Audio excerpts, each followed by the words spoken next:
akan bisa kuat. Itu sebabnya mari kita bersama-sama untuk selalu mengingat bahwa firman Tuhanlah satu-satunya pelita dan pegangan yang terbaik buat kehidupan kita di setiap musim kehidupan kita.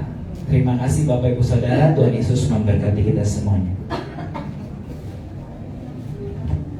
Baik, kita akan mendengar kata sambutan mewakili dari keluarga kepada Evangelis Gemutua Situmorang, dipersilahkan.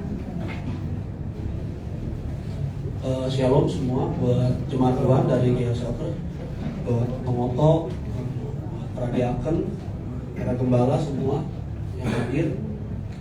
Saya mewakili gereja, mewakili keluarga, mengucapkan terima kasih untuk penghiburannya, untuk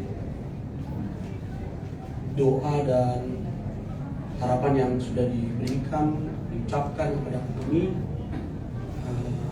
Saya sih pribadi saya ketemu banget gitu ya, maksudnya sekalipun kaget gitu ya. Tadi pagi kami nggak ada berencana mau kesini, rencana kami pelayanan gitu loh tadi pagi. Cuman harus ternyata kesini.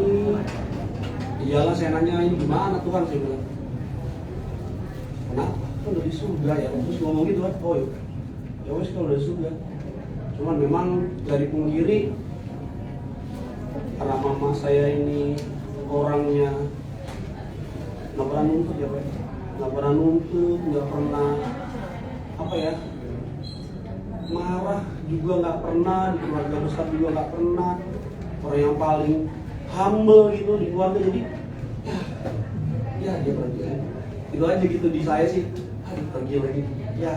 Sekalipun saya percaya firman Tuhan itu sementara, tapi ya saya berterima kasih buat setiap jemaat Tuhan di tempat ini yang sudah capek-capek untuk datang ke sini support kami.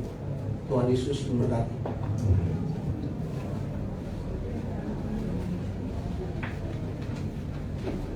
Baik Bapak dan Ibu, ibadah kebaktian penghiburan kita telah selesai. Tuhan Yesus memberkati kita semua.